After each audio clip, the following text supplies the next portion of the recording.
हरे कृष्णा। सभी को मेरा सादर प्रणाम।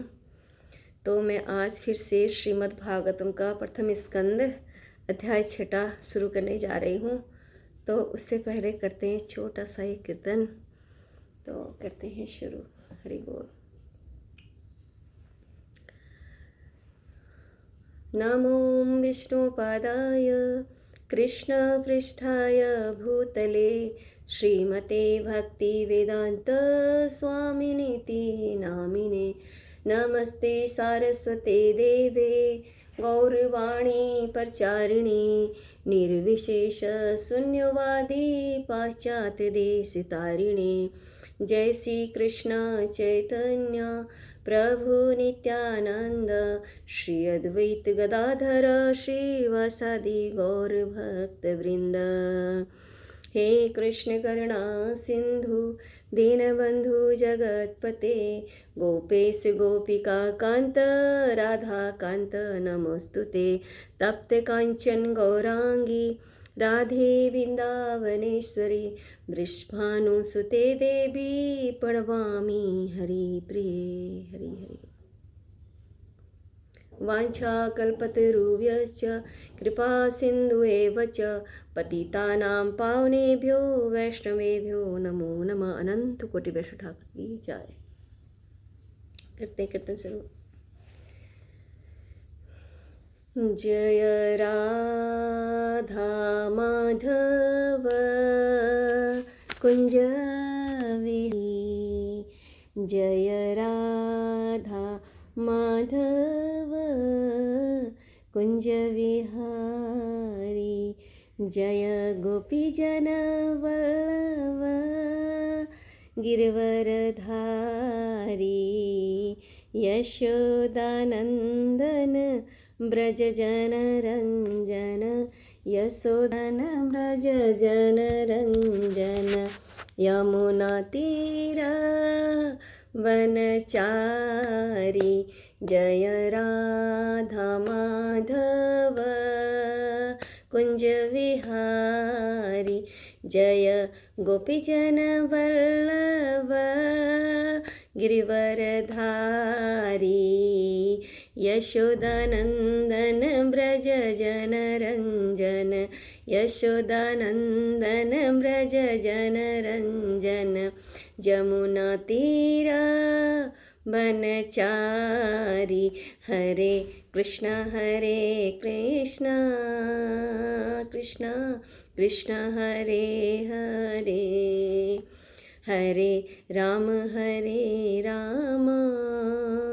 राम राम हरे हरे। हरे कृष्ण कृष्ण कृष्ण हरे हरे हरे राम राम राम हरे हरे हरे कृष्ण कृष्ण कृष्ण कृष्ण हरे हरे हरे राम राम राम हरे हरे हरे कृष्ण कृष्ण कृष्ण कृष्ण हरे हरे हरे राम राम राम हरे हरे हरे कृष्ण कृष्ण कृष्ण कृष्ण हरे हरे हरे राम राम राम हरे हरे हरे हरे हरि बोल। तो करते हैं शुरू। ओम नमो भगवते वासुदेवाय। ओम नमो भगवते वासुदेवाय। ओम नमो भगवते वासुदेवाय। नरं चैव नरोत्तमं देवीं सरस्वतीं व्यासं ततो जयम् उदीरयेत्। नष्टपर्यायेषु अभद्रेषु नित्यं भागवत सेवया भगवती उत्तम श्लोके भक्तिर्भवति नैष्टिकी। कृष्णाय वासुदेवाय देवकी नंदनाय च नन्दगोपकुमाराय गोविन्दाय नमो नमः। मूकं करोति वाचालं पङ्गुं लङ्घयते गिरिं यत्कृपातमहं वन्दे परमानन्दमाधवं। श्रीचैतन्य ईश्वरं श्रीगुरुदीनतारिणं। जय गुरुदेव। हरे कृष्ण। श्रीमद्भागवतम प्रथम स्कंद भागवत संदेश अध्याय 6। श्री नारद मुनि तथा श्रील व्यासदेव का संवाद। सुतुवाच एवं निसमय भगवान देवर्षि जन्म कर्म च भूयः प्रपच्छ तम ब्रह्मन् व्यासः सत्यवती सुतः। श्री सूत गोस्वामी ने कहा, हे ब्राह्मणों, श्री व्यासदेव ने श्री नारद मुनि की सिद्धि के ये तो तात्पर्य है, क्षमा करना। श्री सूत गोस्वामी ने कहा, हे ब्राह्मणों, इस तरह श्री नारद मुनि के जन्म तथा कार्यकलापों के विषय में सब कुछ सुन लेने के पश्चात ईश्वर के अवतार तथा सत्यवती के पुत्र श्री व्यासदेव ने इस प्रकार पूछा। किससे पूछा? नारद मुनि जी से पूछा।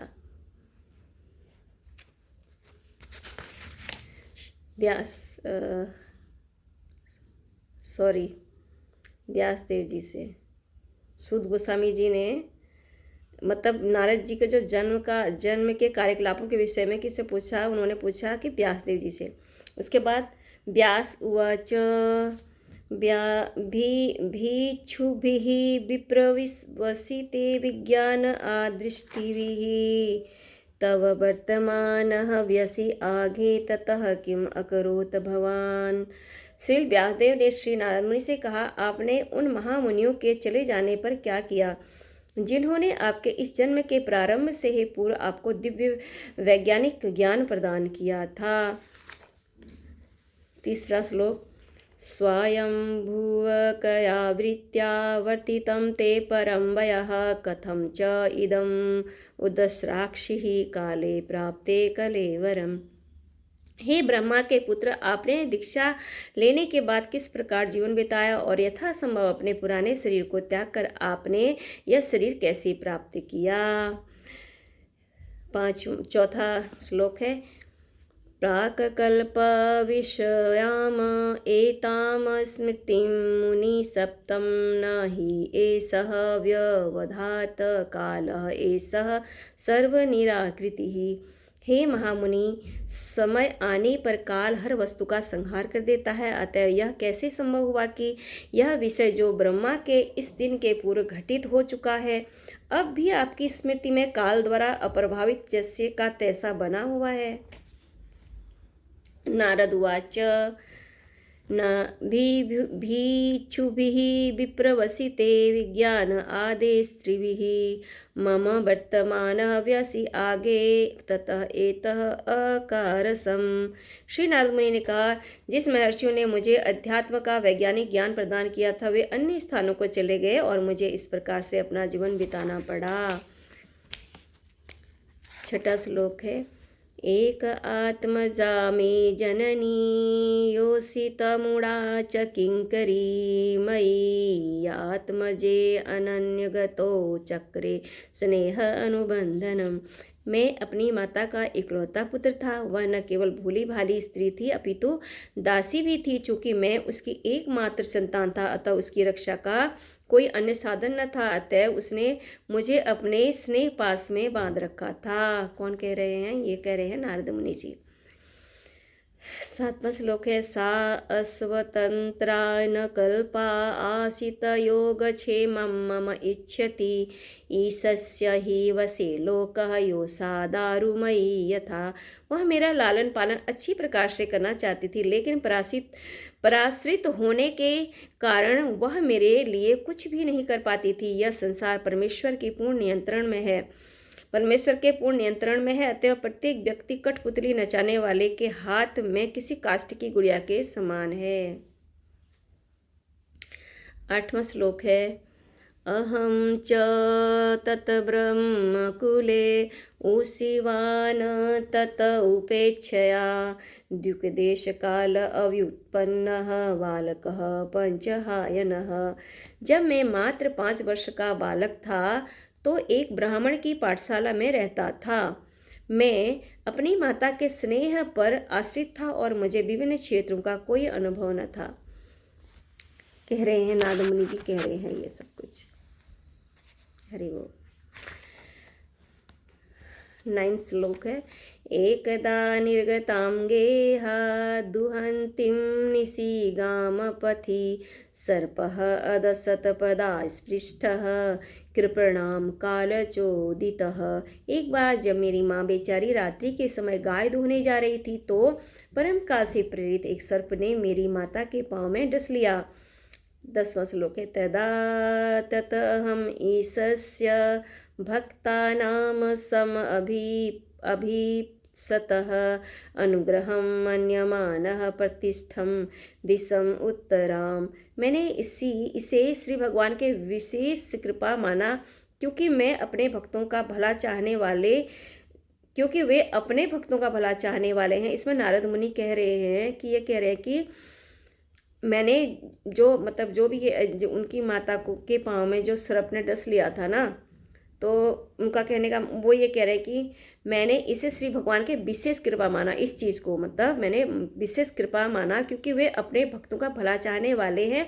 और इस प्रकार सोचता हुआ मैं उत्तर की ओर चल पड़ा। 11वां श्लोक, प्रस्थान करने सफितान जनपदान तत्र पुरग्राम ब्रज आकरान खेट खरवट वाटिः च वनानि उपवनानि च। प्रस्थान करने के बाद मैं अनेक समृद्ध जनपदों, नगरों, गांवों, पशुशालाओं, खानों, खेतों, घाटियों, पुष्प वाटिकाओं, उपवनों तथा प्राकृतिक जंगलों से होकर गुजरा। 12 हमारा है श्लोक, चित्रधातु विचित्र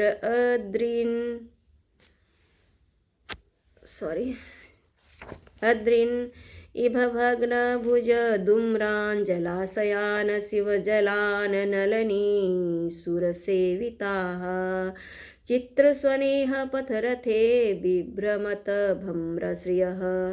मैं सोने, चांदी तथा तांबे जैसे विविध खनिजों के आगारों से परिपूर्ण पर्वतों तथा सुंदर कमलों से पूर्ण जलाशयों से युक्त भूभागों को पार करता रहा जो स्वर्ग के निवासियों के उपयुक्त थे और मधांध भौरों तथा चहचहाते पंछियों से सुशोभित थे।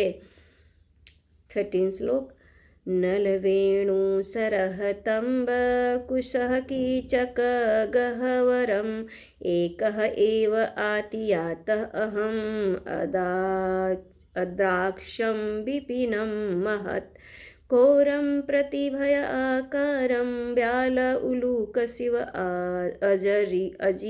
अजीरम।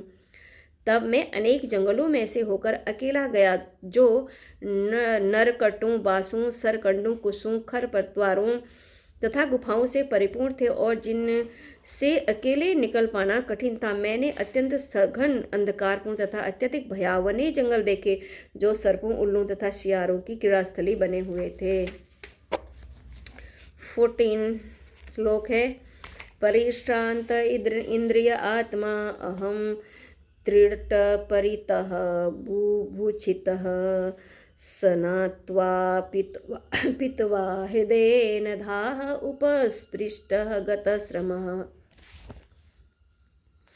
इस प्रकार विचरण करते हुए मैं तन तथा मन से थक गया और प्यासा तथा भूखा भी था। अतः मैंने एक सरोवर में स्नान किया और जल भी पिया। जल स्पर्श से मेरी थकान जाती रही। 15 श्लोक है, तस्मिन् निर्मनुजे अरण्ये पीपल उपस्थे आश्रितः आत्मानम्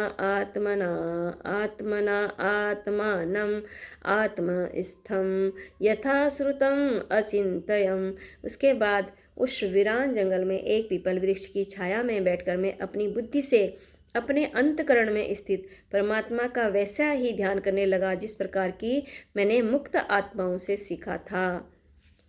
16 श्लोक। ध्यायतः चरण अम्भोजं भावनिर्जित चेतसा ओत्कण्ठयः अश्रुकल अक्षस्य हृदि आसीत मे स्नेह हरिः। जो ही दिव्य प्रेम से सराबोर अपने मन द्वारा मैं श्री भगवान के चरण कमलों का ध्यान करने लगा कि मेरे नेत्रों से आंसू बहने लगे और भगवान श्री कृष्ण अविलंब मेरे हृदय कमल में प्रकट हो गए। हरि बोल।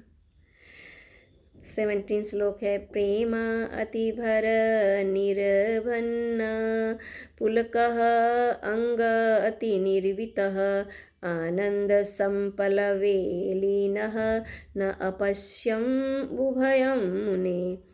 हे श्रील व्यासदेव, उस समय प्रसन्नता की अनुभूति से अत्यंत आह्लादित होने के कारण मेरे शरीर का अंग प्रत्यंग पुलकित हो उठा। आनंद के सागर में निमग्न होने के कारण मैं अपने आप को और श्री भगवान दोनों को न देख सका। 18 श्लोक है। रूपं भगवतो यत तत मनः कान्तं शुच अपहम् अपश्यन् सहसा उत्तस्ते वैकल्व्यात् दुर्मना इव। श्री भगवान का दिव्य रूप स्वाभाविक रूप से मन की इच्छा से पूरा करता है और समस्त मानसिक संतापों को तुरंत दूर करने वाला है। अतः उस रूप के खो जाने पर मैं व्याकुल होकर उठ खड़ा हुआ, जैसा कि प्रायः अपनी अभिष्ट वस्तु से खो जाने पर होता है। 19 श्लोक है। दिदृक्षुः तत अहं भूय प्रणिधाय मनहृदि वीक्षमाणः अपि न अपश्यम अवितृप्तः इव आतुरः। मैं श्री भगवान के उस दिव्य रूप को पुनः देखना चाहता था, लेकिन अपने हृदय में एकाग्र होकर उस रूप का दर्शन करने के संपूर्ण प्रयासों के बावजूद मैं उन्हें फिर से न देख सका। इस प्रकार असंतुष्ट होने पर मैं अत्यधिक संतप्त हो उठा। हरि। 20 श्लोक है। एवं यतन्तं विजने मामाहा गोचरो गिरां गंभीरलक्षणया वाचा सूचः प्रशमयन्निव। उस एकांत स्थान में मेरे प्रयासों को देखकर समस्त लौकिक वर्णन से परे श्री भगवान ने मेरे शोक को दूर करने हेतु अत्यंत गंभीर तथा सुखद वाणी में मुझसे कहा। हरि हरि। 21 श्लोक है। हंत अस्मिन् जन्मनि भवान् मां दुष्टुम् इह अर्हति अविपक्व कषायाणां दुर्दशः अहम कुयोगिनाम। श्री भगवान ने कहा, हे नारद, मुझे खेद है कि तुम इस जीवन काल में अब मुझे नहीं देख सकोगे। जिनकी सेवा अपूर्ण है और जो समस्त भौतिक कलमश से पूर्ण रूप से मुक्त नहीं है, वे मुश्किल से ही मुझे देख पाते हैं। 22 श्लोक है।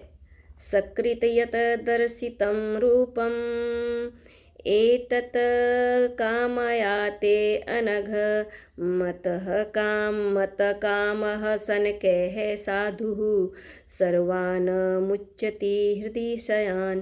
हे निष्पाप पुरुष, तुमने मुझे केवल एक बार देखा है और यह मेरे प्रति तुम्हारी इच्छा को उत्कट बनाने हेतु है, क्योंकि तुम जितना ही अधिक मेरे लिए लालायित होगे उतना ही तुम समस्त भौतिक इच्छाओं से मुक्त हो सकोगे। 23 श्लोक है। सतसेवया दीर्घया अपि जाता मयि दृढामतिः हित्वा अवधम इमं लोकं गन्तामत जनताम असि।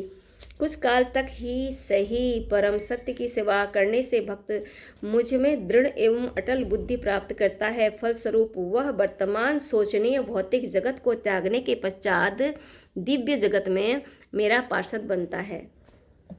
24 श्लोक है। मतिः मयि निबद्धा इयं न विपगेत करहिचित् प्रजासर्गनिरोधे अपि स्मृतिः च मत अनुग्रहात्। मेरी भक्ति में लगी हुई बुद्धि कभी भी विच्छिन्न नहीं होती, यहाँ तक कि सृष्टि के समय तथा संहार के समय भी मेरे अनुग्रह से तुम्हारा स्मृति बनी रहेगी। 25 श्लोक है। एतावत् उक्त्वा उपरराम ततमहत् भूतं नभलिंगम् आलिंगम् ईश्वरम् अहं च तस्मै महतां महीयसे शीर्षणा अवनामं विदधे अनुकंपितः। तब शब्द से व्यक्त तथा नेत्रों से अदृश्य उन नितांत आश्चर्यमय परम पुरुष ने बोलना बंद कर दिया। मैंने कृतज्ञता का अनुभव करते हुए शीश झुकाकर उन्हें प्रणाम किया। 26 श्लोक है।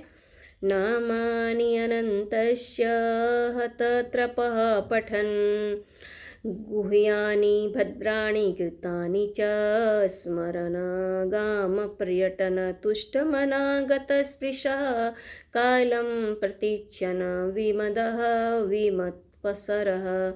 इस प्रकार भौतिक जगत की समस्त औपचारिकताओं की उपेक्षा करते हुए मैं बारंबार श्री भगवान के अपवित्र नाम तथा श्री भगवान के पवित्र नाम तथा यश का कीर्तन करने लगा। श्री भगवान की दिव्य लीलाओं का ऐसा कीर्तन एवं स्मरण कल्याणकारी होता है। इस प्रकार मैं पूर्ण रूप से संतुष्ट, विनम्र तथा ईर्ष्या द्वेष रहित होकर संपूर्ण पृथ्वी पर विचरण करने लगा। नारद मुनि जी कह रहे हैं सब कुछ सारा। 27 श्लोक है। एवं कृष्णमते ब्रह्मन् न आसक्तस्य अमल आत्मनः कालः प्रादुरभूत काले तडित सोदामणि यथा। और इस प्रकार हे ब्राह्मण व्यासदेव, मैंने भगवान श्री कृष्ण के चिंतन में पूर्णतया निमग्न रहते हुए तथा किसी प्रकार की आसक्ति न रहने से समस्त भौतिक कलमुष से पूर्ण रूप से मुक्त हो जाने पर यथा समय मृत्यु पाई। जिस प्रकार बिजली गिरना तथा प्रकाश कौंधना एक साथ होते हैं। 28 श्लोक है।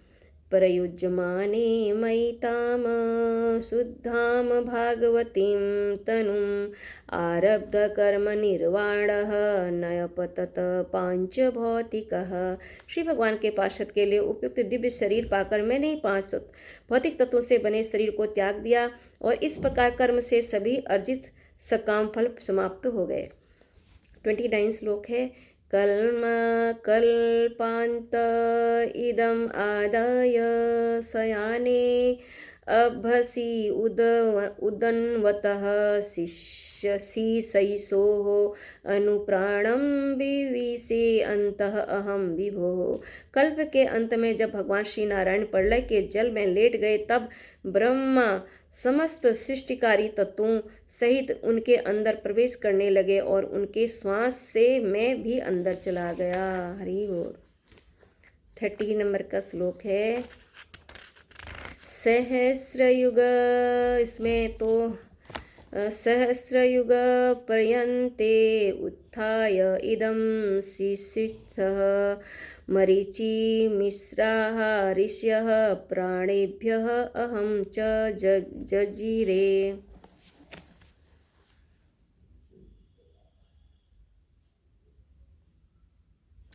इसमें देखो 4 अरब 30 करोड़ है ना, तो यही है शायद।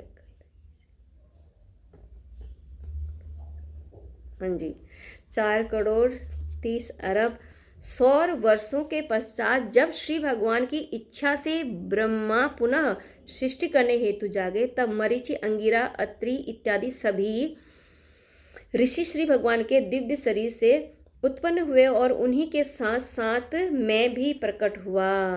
नारद मुनि जी कह रहे हैं। 31 श्लोक है। अन्तः वही च लोकान् त्रीन् पर्येमि अस्कन्दितव्रतः अनुग्रहात् महाविष्णो अविघातगतिः क्वचित्। तब से सर्वशक्तिमान श्री विष्णु की कृपा से मैं दिव्य जगत में तथा भौतिक जगत से तीनों लोकों में निर्विघ्नतापूर्वक सर्वत्र विचरण करता हूँ। ऐसा इसलिए है क्योंकि मैं श्री भगवान की अविच्छिन्न भक्तिमय सेवा में स्थिर हूँ। हरि बोल। 32 श्लोक है। देवदत्ताम इमां वीणां स्वरब्रह्मा विभूषितां मूर्छयित्वा हरिकथां गायमानः चरामि अहम्। और इस प्रकार मैं श्री भगवान की महिमा के दिव्य संदेश का निरंतर गायन करते हुए और इस वीणा को बजाते हुए विचरण करता रहता हूँ, जो दिव्य ध्वनि से पूरित है और जिसे भगवान श्री कृष्ण ने मुझे प्रदान किया था। 33 श्लोक। प्रगायतः स्ववीर्याणि तीर्थपादः प्रियस्रवा आहूतः इव मे शीघ्रं दर्शनं याति चेतसी। जो ही मैं भगवान श्री कृष्ण की सुमधुर महिमा की पवित्र लीलाओं का कीर्तन करना प्रारंभ करता हूँ, त्यों ही वे मेरे हृदय स्थल में प्रकट हो जाते हैं, मानो उनको आमंत्रित किया गया हो। हरि बोल। 34 श्लोक है। एतत् हि आतुरचित्तानां मात्रा स्पर्श इच्छया मुहुः भवसिन्धुपल्वः दृष्टः हरिचर्य अनुवर्णनम्। यह मेरा निजी अनुभव है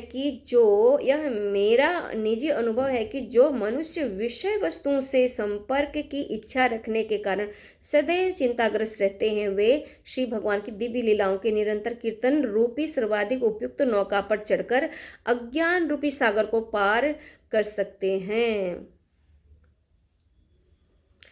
किस लिए पार कर सकते हैं? भगवान की निरंतर कीर्तन लीलाओं को, जो भगवान की लीलाएं हैं और कीर्तन और श्रवण जो कर रहे हैं आप लोग कर, ये जो श्रवण करते हो ना भागवतम और भगवद गीता का श्रवण कीर्तन जैसे अभी मैं कर रही हूँ, और श्रवण तो आप सुनने का श्रवण होता है, जैसे उनकी लीलाएं जो भी हैं, और लीलाएं सारे तो भागवतम में उनकी लीलाएं हैं ना सारी, तो कह रहे हैं इनको सुनने से, है ना, कह रहे हैं कि सभी मतलब अज्ञान रूपी मतलब सागर को पार कर सकता है। कौन सी नौका में चढ़कर, उपयुक्त नौका पर चढ़कर, सर्वाधिक उपयुक्त नौका पर चढ़कर। 35 श्लोक है। यम आदिभिः योग पथे कामलोभ हत मुहुः मुकुंद सेवया यद्दत् तथा आत्म अदधा न साम्यति। यह सत्य है कि योग पद्धति द्वारा इंद्रियों को बस में करने के अभ्यास से मनुष्य को काम तथा लोभ की चिंताओं से राहत मिल सकती है। राहत तो मिलती है। देखो, जो भी श्रवण करता है, जो भी पढ़ता है ना, उसको बिल्कुल राहत मिलती है। और जो भागवत फालतू की चीज़ों में लगे रहते हैं तो उनको कभी नहीं मिलती। क्या राहत। किंतु यह आत्मा को संतुष्ट करने हेतु पर्याप्त नहीं है, क्योंकि यह संतोष श्री भगवान की भक्तिमय सेवा से ही प्राप्त किया जा सकता है। 36 श्लोक है हमारा। सर्वं तत् इदम् आख्यातं यत पृष्टिः अहं त्वया अनघ जन्म कर्म रहस्यमे भवतः च आत्मतोषणम्। हे व्यासदेव, आप समस्त पापों से मुक्त हो। इस प्रकार जैसा आपने पूछा उसी के अनुसार मैंने अपने जन्म तथा आत्म साक्षात्कार के लिए किए गए कर्मों की व्याख्या की है। यह आपके आत्मसंतोष के लिए भी लाभप्रद होगा। सूत उवाच। एवं सभास्य भगवान् नारदः वासवीसुतम् आमन्त्र्य वीणां रणयन् ययो याचिकः मुनिः। सॉरी, मेरा गला खराब हो रखा है 2-4 दिन से। शील सूद गोस्वामी ने कहा, इस प्रकार श्रील व्यासदेव को संबोधित करके श्री नारद मुनि ने उनसे विदा ली और अपनी वीणा को झंकृत करते हुए वे अपनी अवाध इच्छानुसार विचरण करने हेतु चले गए। 38 श्लोक है, ये हमारा लास्ट श्लोक है।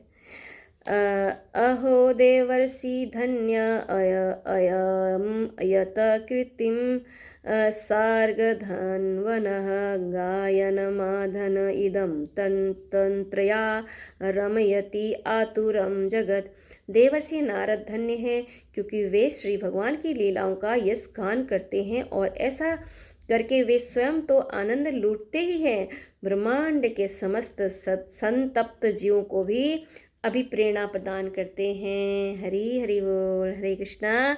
इसी प्रकार श्रीमद् भागवतम के प्रथम स्कंद के अंतर्गत श्री नारद मुनि तथा श्रील व्यासदेव का संवाद नामक छठे अध्याय के भक्ति वेदांत तात्पर्य पूर्ण हुए। हरे कृष्ण कृष्ण कृष्ण हरे हरे, हरे राम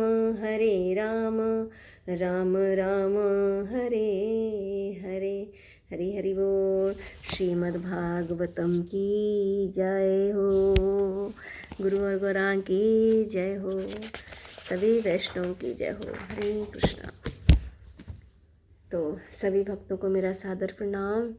प्लीज़ मैं रोज़ एक एक अध्याय आपको भेजती रहूँगी, आप सभी लोग श्रवण करना, आप लोगों से मैं प्रार्थना करती हूँ। प्लीज़ अगर आप लोग श्रवण करोगे तो ज़रूर आपको इसको सुनते सुनते एक मिठास आनी शुरू हो जाएगी, और जब आप भी पढ़ोगे ना इसको, सच में ऐसा लगेगा कि एक दिन भी आपका छूटे ना। हरे कृष्णा, हरि बोल, सादर प्रणाम सभी को।